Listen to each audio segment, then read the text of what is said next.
का। Hello friends, my name is Gaurav Prajapat. Sikarni academy में आप सभी का हार्दिक स्वागत है। और आज हम ट्रिग्नोमेट्री में थोड़ा सा और आगे बढ़ने वाले हैं, जिसे हिंदी में त्रिकोणमिति बोलते हैं। तो त्रिकोणमिति में थोड़ा सा और आगे बढ़ने वाले हैं। कल मैं आपको एक छोटी सी के साथ छोड़ के गया था। मैंने आपको ट्रिग्नोमेट्री रेशियो के बारे में बताया था और मैंने कहा था कि उसके अंदर 6 फॉर्मूले हैं। उन 6 फॉर्मूलों को आप कभी भी जिंदगी में याद नहीं करना है, क्योंकि मैं आज आपको उसकी ऐसी शॉर्ट ट्रिक्स बताने जा रहा हूं जिससे आपको वो ऑटोमेटिकली याद हो जाएंगे। आपको मतलब अब फॉर्मूले को ऐसे नहीं देखना है कि यार ये फॉर्मूला है उस तरह याद करना है, या लिख लिख के रट्टे मार के याद करने हैं, या फिर इसको 5-5 6-6 बार लिखोगे, या फिर आप इसको हर दीवारों पे लिख के फिर याद करोगे। ऐसा नहीं करना है। मैं आज आपको जो ट्रिक्स बताऊंगा उससे आपको ये फॉर्मूला 1 मिनट में याद हो जाएगा। जैसे मैंने याद किया था उसी तरह मैं भी आपको याद कराने वाला हूं।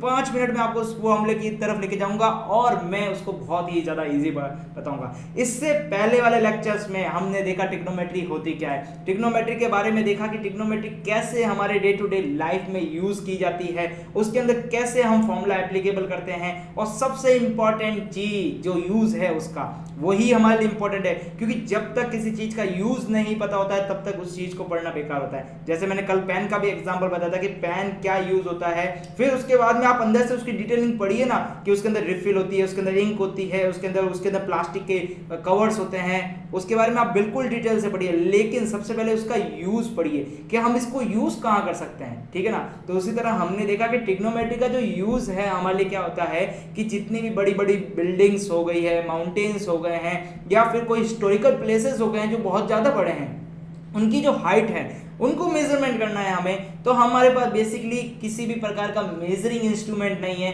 कि हम डायरेक्टली उसको मेजर कर सकें। हाँ, हमारे पास किलोमीटर स्पीडोमीटर है, लेकिन वो एक सीधी डिस्टेंस को मेजर करता है। लेकिन माउंटेन जैसी चीजें हो गई है तो वो क्या होती है, थोड़ी टेढ़ी मेढ़ी होती है, तो हम उसे डायरेक्टली मेजर नहीं कर सकते हैं। तो उसके लिए जो हमारे पहले वाले मैथमेटिशियन थे तो उन्होंने क्या किया, हमें ट्रिग्नोमेट्री बताई कि ट्रिग्नोमेट्री जो चीज होती है उससे आप क्या कर सकते हो, हाइट को मेजर कर सकते हो। अच्छा देखिए, आपको एप्लीकेशंस में एक और चीज देखने को मिलेगी कि आप ट्रिग्नोमेट्री की मदद से आप किसी भी चीज की लेंथ भी मेजर कर सकते हो। मतलब लेंथ का मतलब क्या है कि मतलब आप किसी टावर की हाइट पे खड़े हो और टावर की हाइट से आपको कहीं दूर से एक कार दिख रही है, तो वो जो कार है वो कितनी डिस्टेंस से है उस टावर से, वो भी आप मेजर कर सकते हो। लेकिन वो सब क्या एग्जाम्पल के पार्ट्स हैं, और वो क्या है उसके एक्सप्लेनेशंस के पार्ट्स है, वो हम बाद में देखते रहेंगे। लेकिन जो हमारा मोटिव है, हमारा जो सबसे पहला मोटिव है, हमें क्या मेजर करना है, उसकी हाइट मेजर करनी है। और हाइट को मेजर करने के लिए कल मैंने आपको बताया था सबसे इजीएस्ट तरीका क्या था हमारे पास, राइट एंगल ट्राइंगल। और राइट एंगल ट्राइंगल को ही क्यों चूज किया, क्योंकि हमारे पास जो भी चीज खड़ी रहती है वो हमेशा 90 डिग्री बनाती है। मतलब कोई भी पेन ले लो, या आपके पास बुक्स है, या आपके घर में टेलीविजन भी होगा, वो एकदम परपेंडिकुलर डिस्टेंस पे, परपेंडिकुलर एंगल्स पे खड़ा रहेगा। यदि वो 90 डिग्री पे नहीं खड़ा होता है, समकोण नहीं बनाता है, तो वो क्या करेगा, नीचे गिर जाएगा, ठीक है ना। तो इसलिए हमने देखा कि सबसे पहली चीज क्या है, समकोण बनाता है। तो समकोण बनाते ही हमें क्या मिल गया, राइट एंगल ट्राइंगल मिल गया। मतलब एक समकोण त्रिभुज मिल चुका है। और समकोण त्रिभुज के अंदर हमारे जो सबसे बेस्ट मैथमेटिशियन है पाइथागोरस, उन्होंने एक अपनी थ्योरम्स दी थी, पाइथागोरस थ्योरम्स बोलते हैं जिसे, या हिंदी में बोलते हैं पाइथागोरस प्रमेय, वो हमें दी थी। तो उसकी हेल्प से हमने बहुत सारे फॉर्मूले निकाले हैं। और इसके साथ साथ हमने क्या देखा कि हमारे पास एक एंगल होता है, उस एंगल की हेल्प से हम उसके बीच की हाइट्स को मेजर कर सकते हैं। उसके लिए हमारे पास 6 प्रकार के फॉर्मूले होते हैं, 6 टाइप के फॉर्मूले देखे हमने, और उस 6 टाइप के फॉर्मूले से हम हाइट को मेजर करेंगे।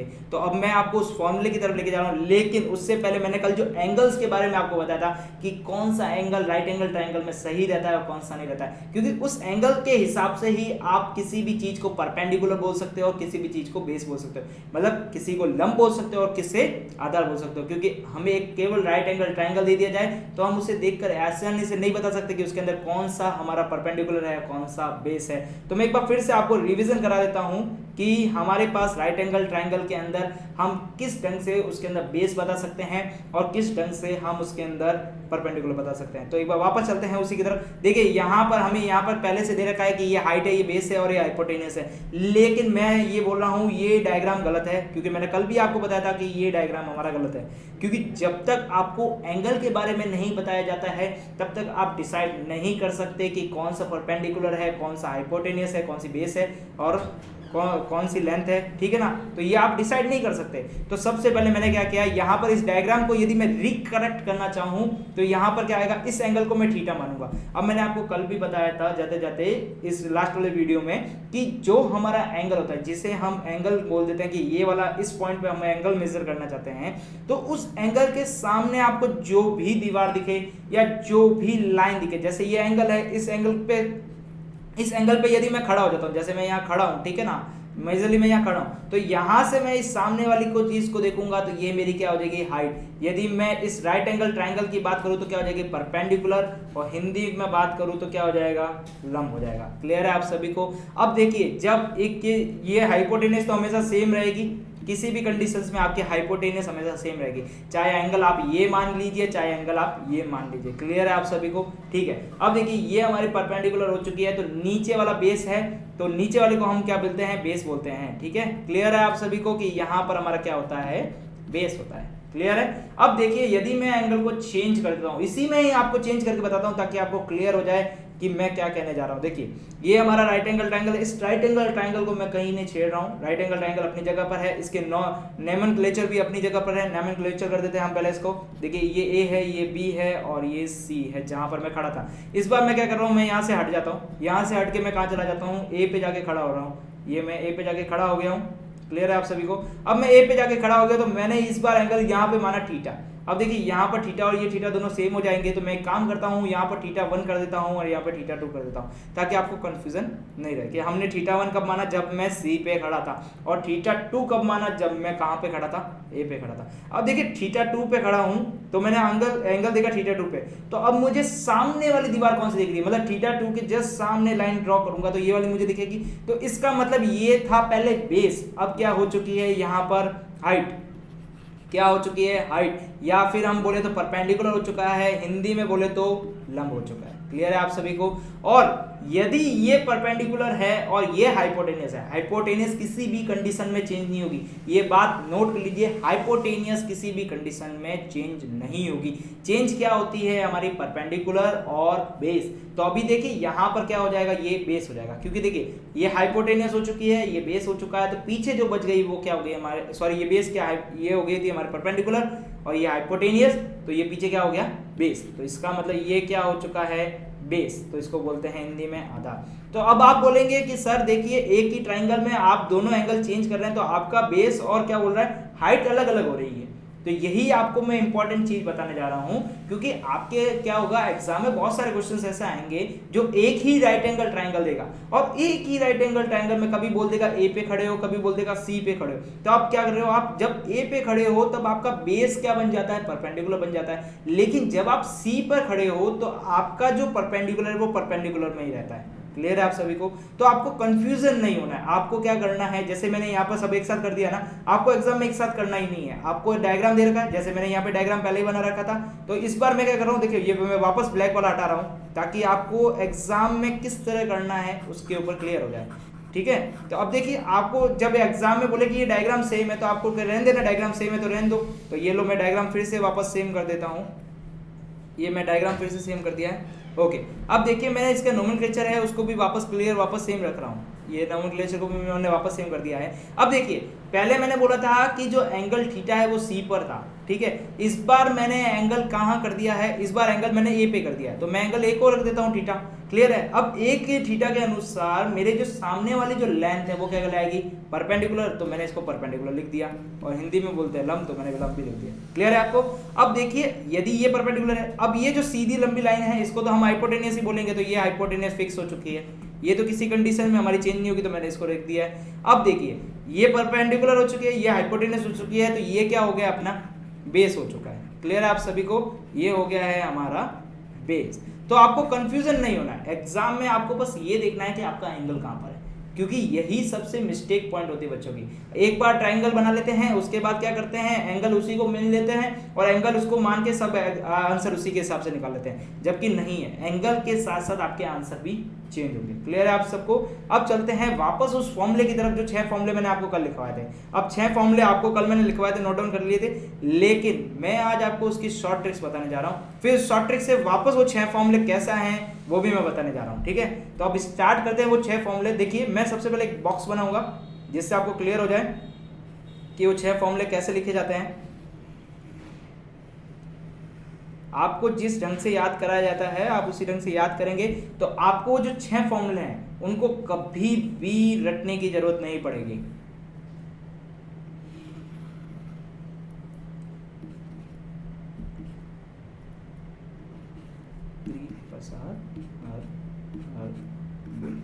अब देखिए जो इंग्लिश मीडियम से हैं उनके लिए ये है, ठीक है, और जो हिंदी मीडियम से है उनको 5 मिनट वेट करना है, उनके लिए भी एक शॉर्ट ट्रिक्स है। देखिए इंग्लिश मीडियम वालों के लिए देखिए हमारे पास क्या था, सबसे पहले साइन थीटा था, उसके बाद कॉस थीटा था, उसके बाद टेन थीटा था, उसके बाद क्या था हमारे पास कॉसेक थीटा, उसके बाद सेकेक थीटा, और उसके बाद क्या था कॉट थीटा था। तो कुल मिला के हमारे पास 6 ट्रिग्नोमेट्री रेशियोज थे।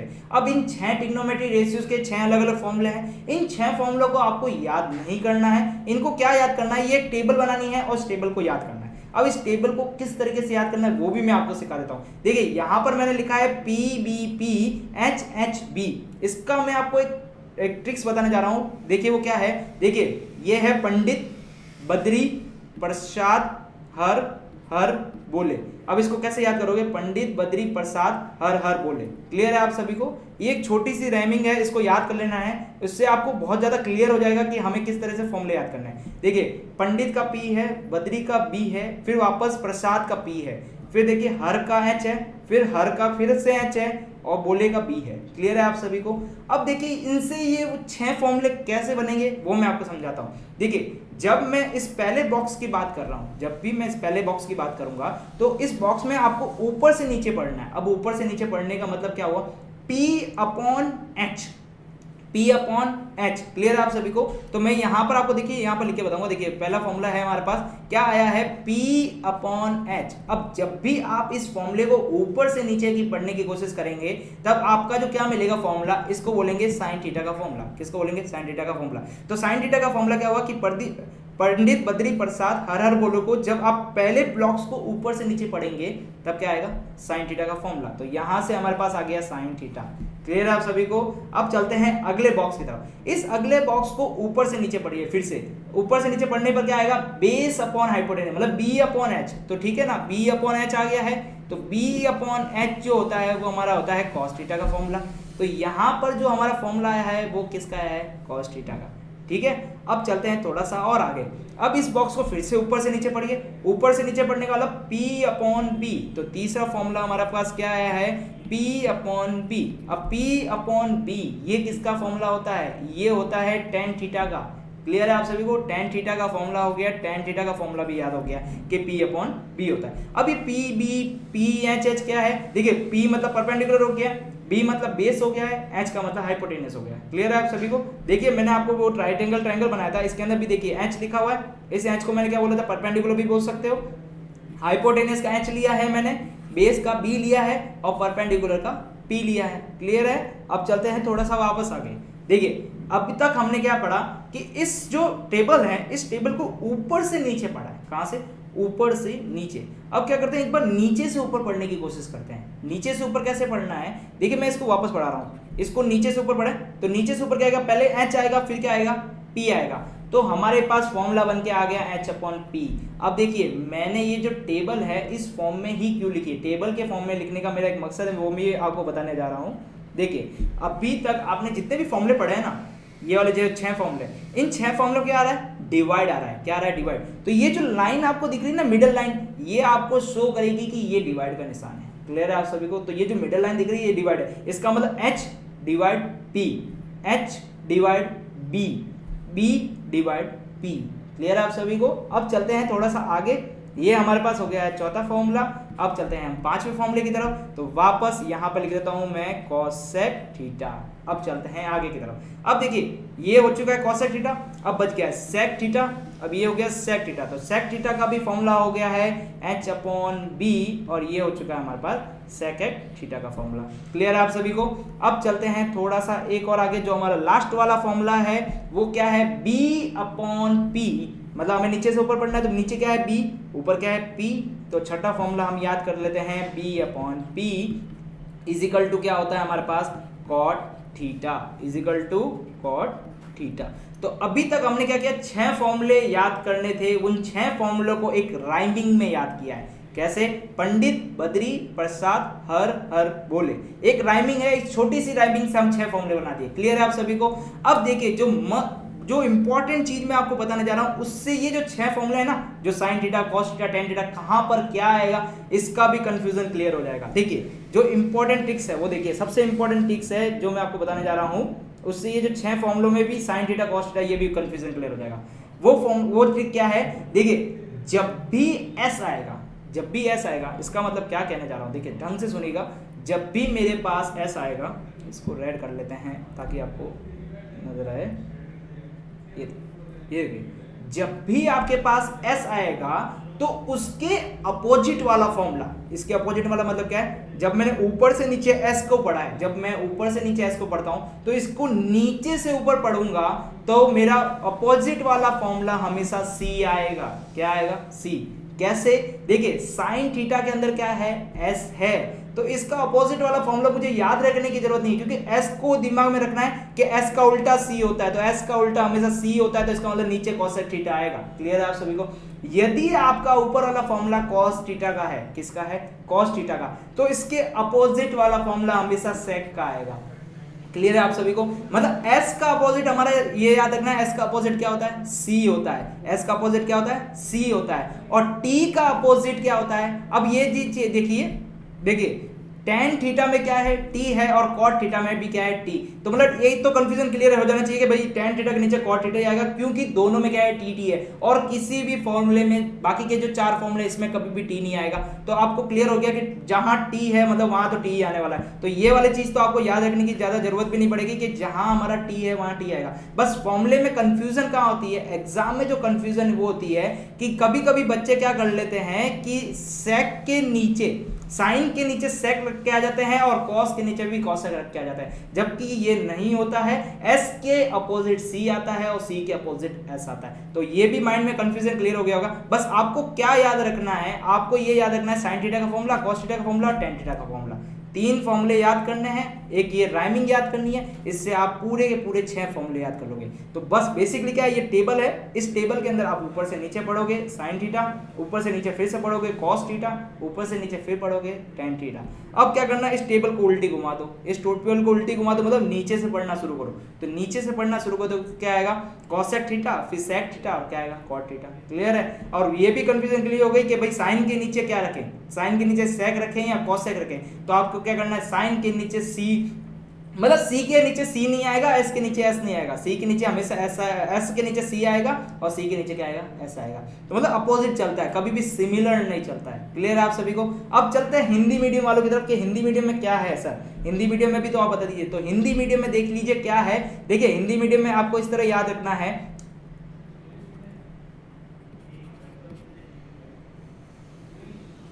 थोड़ा सा लाल बटे कक्का। अब देखिए ये क्या लिखा है सर, LALKKA। वापस चलते हैं हम वापस उसी ट्रायंगल की तरफ, वहां पर आपको बहुत अच्छे से क्लियर हो जाएगा कि मैं ये क्या लिखने जा रहा हूं। देखते हैं, देखिए ये हमारे पास ट्रायंगल था, इस ट्रायंगल में मैंने इसको क्या बोला था, लंब। तो लंब को मैं लिख रहा हूं L से, क्योंकि लंब को यदि मैं आपकी व्हाट्सएप वाली लैंग्वेज में बोलूं तो क्या लिखोगे, LAMB ऐसे कुछ लिखोगे, ऐसे कुछ लिखोगे तो L से शुरू होता है। ओके, अब देखिए आधार, आधार को भी आप व्हाट्सएप वाली लैंग्वेज में क्या लिखते हो, आधार को AS करके लिखते हो।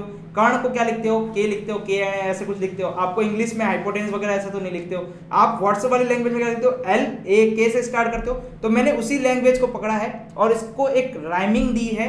क्या राइमिंग दी है, लाल बटे कक्का। अब ये लाल बटे कक्का क्या है, देखिए L का मतलब हो गया है हमारा लंब, ए का मतलब हो गया है आधार, फिर वापस एल का मतलब हो गया है लंब। क्लियर आप सभी को। अब वापस नीचे चलते हैं, के का मतलब कण, के का मतलब कण और ए का मतलब आधार। क्लियर आप सभी को। अब याद कैसे करना है उन 6 फॉर्मूलों को, तो याद करने का जो शॉर्ट ट्रिक्स है वापस उसी तरह से है जैसे मैंने अभी पहले भी बता रखा है। हमें क्या करना है, फॉर्मूलों को एक बार ऊपर से नीचे पढ़ना है और एक बार नीचे से ऊपर पढ़ना है। तो ऊपर से नीचे पढ़ते हैं इसी को, तो नीचे से ऊपर पढ़ते हैं। तो पहला फॉर्मूला क्या आता है, एल बटे के।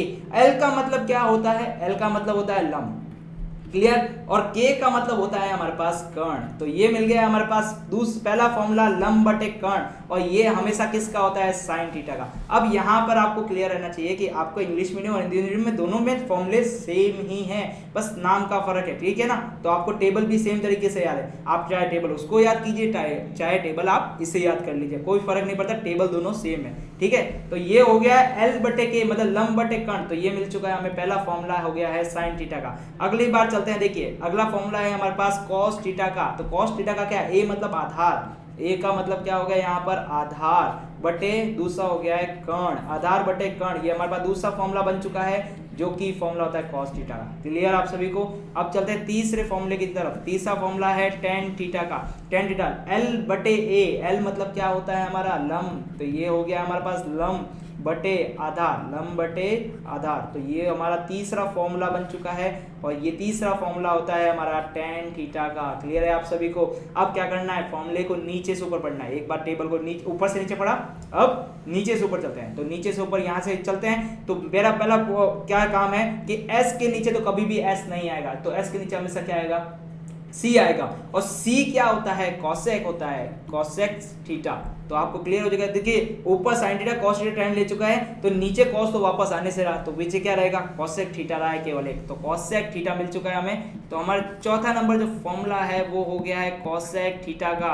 और कॉसेक थीटा का देखिए नीचे से ऊपर पड़ा मतलब कर्ण बटे लंब, तो वापस चलते हैं कर्ण बटे लंब। तो यहाँ पे मैंने लिखा है कर्ण बटे लंब, तो थोड़ा मैंने इसको व्हाट्सएप लैंग्वेज में लिखा है, एक बार मैं वापस बोलूंगा इसकी राइमिंग। अगला फॉर्मूला क्या है, देखिए सी है तो नीचे क्या आएगा एस, तो क्या फॉर्मूला हो गया है सेक थीटा, सेक थीटा। तो पांचवा फॉर्मूला हमारे पास बन चुका है सेक थीटा का, और वो हो चुका है कर्ण बटे आधार, कर्ण बटे आधार। क्लियर है आप सभी को।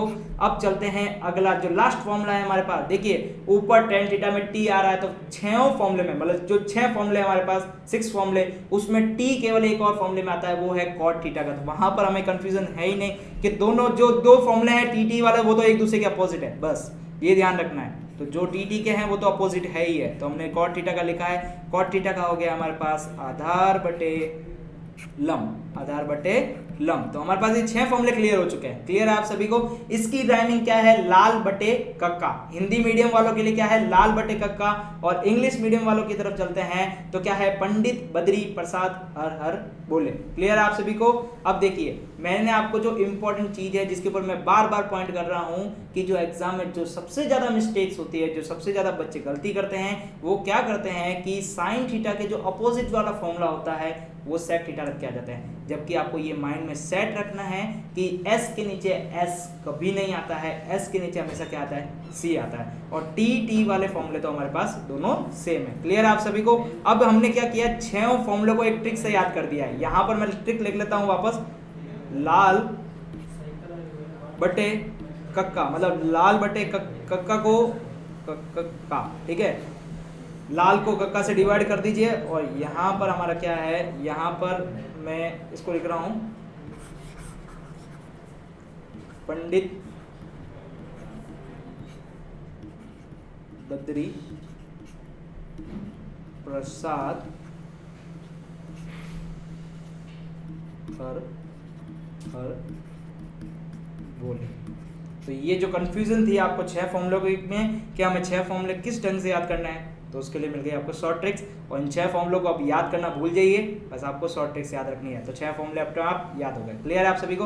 अब चलते हैं इन 6 फॉर्मूलों का थोड़ा एप्लीकेशन देख लेते हैं कि इन 6 फॉर्मूलों को कैसे यूज करना है। हमारे एग्जाम में यदि क्वेश्चन आ जाए इन 6 फॉर्मूलों से तो कैसे यूज करते हैं। तो चलते हैं क्वेश्चन की तरफ कि हमें क्वेश्चन किस ढंग से करने हैं। तो ये हमारे पास है एक्सरसाइज 8.1 के कुछ क्वेश्चंस, कुछ इंपॉर्टेंट क्वेश्चन जिससे आपकी प्रैक्टिस हो जाए और आपको एग्जाम में देख के डर नहीं लगे कि इन 6 फॉर्मूलों के साथ कैसे हमें करना है एग्जाम में क्वेश्चन। तो चलते हैं क्वेश्चन की तरफ। देखिए क्वेश्चन में क्या बोला है, एक राइट एंगल ट्राइंगल दे रखा है एबीसी, इसके अंदर एंगल जो राइट एंगल ट्राइंगल वाला जो एंगल है, मतलब 90 डिग्री वाला जो एंगल है वो दे रखा है हमारे पास एंगल बी। इसका मतलब एंगल बी तो 90 डिग्री हो चुका है। बस अब एंगल ए और एंगल हमारे पास कौन सा है, एंगल सी। हमारे पास 2 एंगल मिल चुके हैं जिसको हम एंगल थीटा किसको मानेंगे वो हमें क्वेश्चंस में आगे दे रखा होगा, उसके अनुसार मानेंगे।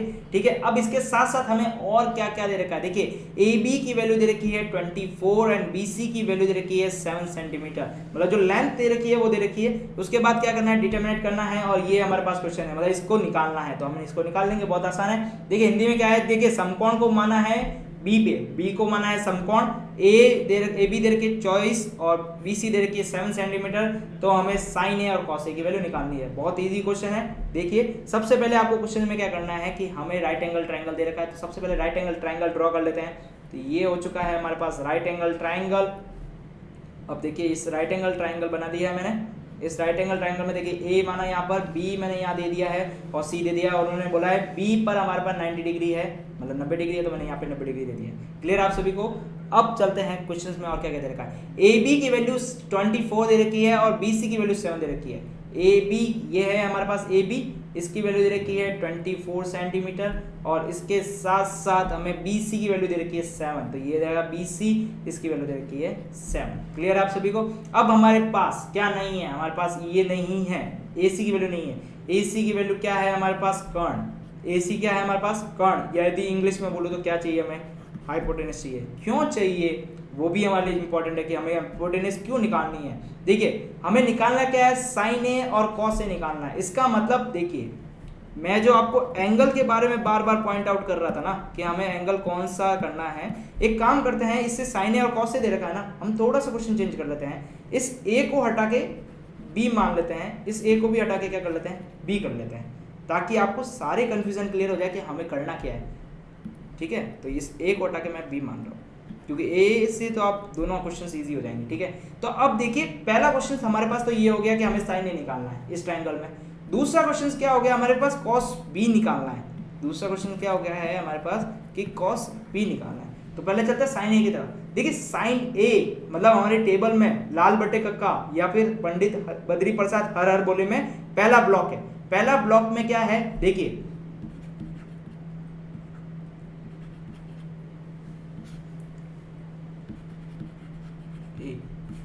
लंब बटे कर्ण, क्या है हमारा लंब बटे कर्ण। इसका मतलब साइन ए की जो वैल्यू निकलेगी मेरी वो क्या निकलेगी, लंब बटे कर्ण निकलेगी। यदि मैं इंग्लिश की बात बोलूं तो हमारे पास क्या बोलेगी, परपेंडिकुलर बटे हाइपोटेन्यूस निकलेगी। अब हमें जरूरत क्या है इस क्वेश्चन में, परपेंडिकुलर की जरूरत है। तो एंगल कहाँ है सबसे पहले ये देखते हैं। तो देखिए हमारे पास क्या होता है, ट्रिग्नोमेट्री जो रेशियो होती है वो केवल ये होती है, sine, cos, tan, cot, cosec, sec, ये होती है। उसके बाद में जो भी चीज लिखी होती है वो हमारी चीज क्या होती है, एंगल होती है। इसका मतलब ये जो ए लिखा हुआ दिख रहा है ना आपको, जो मैंने बॉक्स में ए बनाया है, ये चीज क्या है, ये हमारा एंगल है। मतलब उस पॉइंट पे जहां पर आपको खड़े होकर उस क्वेश्चन को देखना है, मतलब उसके सामने वाली दीवार है उसको देखना है और उसको परपेंडिकुलर मानना है। तो अब एंगल क्या दे रखा है यहाँ पर, सॉरी एंगल क्या दे रखा है, ए दे रखा है। इसका मतलब आपको ए पे जाना है और ए पे जाके खड़ा हो जाना है। तो ए पे जाके मैं यहाँ खड़ा हो रहा हूं तो इसके जस्ट सामने वाली मेरे लिए क्या हो जाएगी,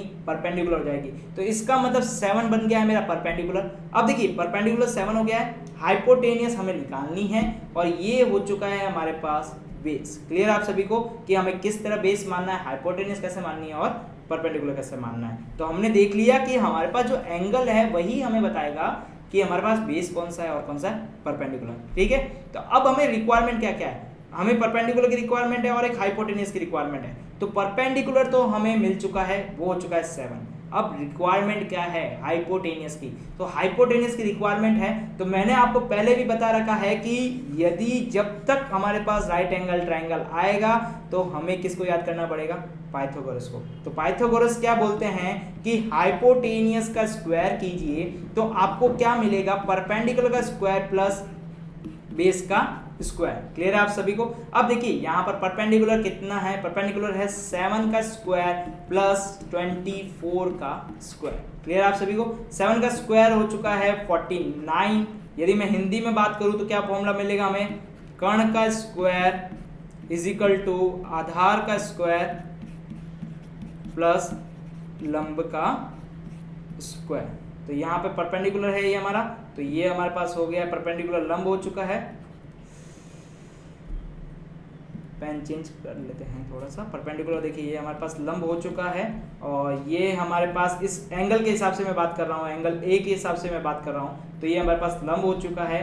बी मतलब ये हो गया है हमारे पास आधार, और ये हो चुका है हमारे पास कर्ण। ठीक है, तो अब हमें क्या करना है, देखिए 49 हो चुका है। यहाँ पर हमें क्या निकालना है, 24 का स्क्वायर। तो हम फटाफट 24 को 24 से मल्टीप्लाई कर लेते हैं। हो गया है 6 ये हो चुका है आपके पास 576। क्लियर आप सभी को। अब इसको एडिशंस कर लेते हैं दोनों को, तो ये 965 हो चुका है, और ये 4 कैरी हो चुका है 4 और 1, और ये हो गया 625 हो चुका है। तो हाइपोटेनियस का स्क्वायर मतलब हमारे पास जो कर्ण का स्क्वायर हो गया है वो 625 हो चुका है, और 625 हमें बोल चुका है हाइपोटेनियस का स्क्वायर मतलब कर्ण का जो स्क्वायर मिला है, हमें कर्ण का जो स्क्वायर मिला है वो 625 मिला है। क्लियर आप सभी को। अब चलते हैं, हमारे पास कर्ण निकालनी, कर्ण का स्क्वायर नहीं चाहिए, हमें क्या चाहिए, कर्ण चाहिए। तो कर्ण निकालने के लिए हमें क्या करना पड़ेगा, 625 का स्क्वायर रूट लेना पड़ेगा। कैसे लेना है देखिए, वापस करते हैं थोड़ा सा। देखिए हमारे पास क्या है, हाइपोटेनियस का स्क्वायर मिला है 625, या मैं हिंदी में बात करूं तो मुझे कर्ण का जो स्क्वायर मिला है वो मिला है 625। क्लियर आप सभी को। यदि मुझे हाइपोटेनियस निकालनी है, क्या निकालनी है, मुझे हाइपोटेनियस निकालनी है, तो मुझे क्या करना पड़ेगा, दोनों तरफ स्क्वायर रूट लेने पड़ेंगे। तो इस तरफ स्क्वायर रूट लूंगा तो मुझे क्या मिलेगा, हाइपोटेनियस मिलेगा, और इस तरफ स्क्वायर रूट लूंगा तो मुझे 625 मिलेगा स्क्वायर रूट में। क्लियर आप सभी को। यदि मैं यहाँ पे बात करूँ तो मुझे कर्ण मिलेगा और रूट में मिलेगा 625। क्लियर आप सभी को। और 625 किसका स्क्वायर रूट होता है, वो होता है 25 का। ठीक है, अब यहाँ पर भी 625 किसका रूट हो गया, 25। इसका मतलब क्या हुआ, मेरे पास जो हाइपोटेनस अभी तक नहीं पता थी तो वो मुझे मिल गई है 25 सेंटीमीटर। तो हमें क्या मिला, पाइथागोरस की हेल्प से हमें एक तो लेंथ मिल चुकी है। अब हमें क्या चाहिए, हमें चाहिए साइन ए।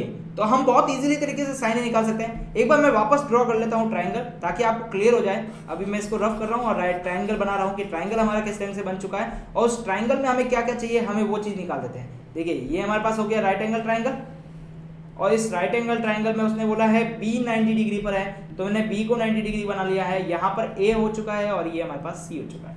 अब इसकी जो लेंथ है वो मुझे दे रखी है 24 सेंटीमीटर, और ये जो हमारे पास है लेंथ, ये हमें दे रखा है 7 सेंटीमीटर, और ये हमें दे रखा है 90 डिग्री एंगल।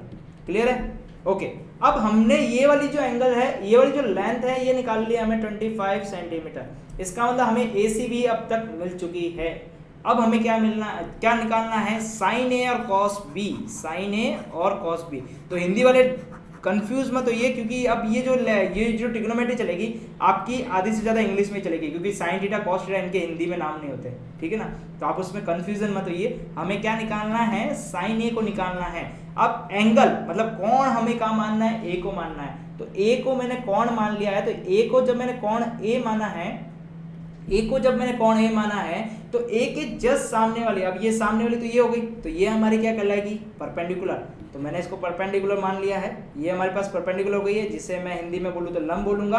तो अब ये परपेंडिकुलर हो गई है, हाइपोटेनस कभी चेंज होती नहीं है, तो मैंने हाइपोटेनस सेम रखी है, मतलब कर्ण को हमेशा सेम रखा है।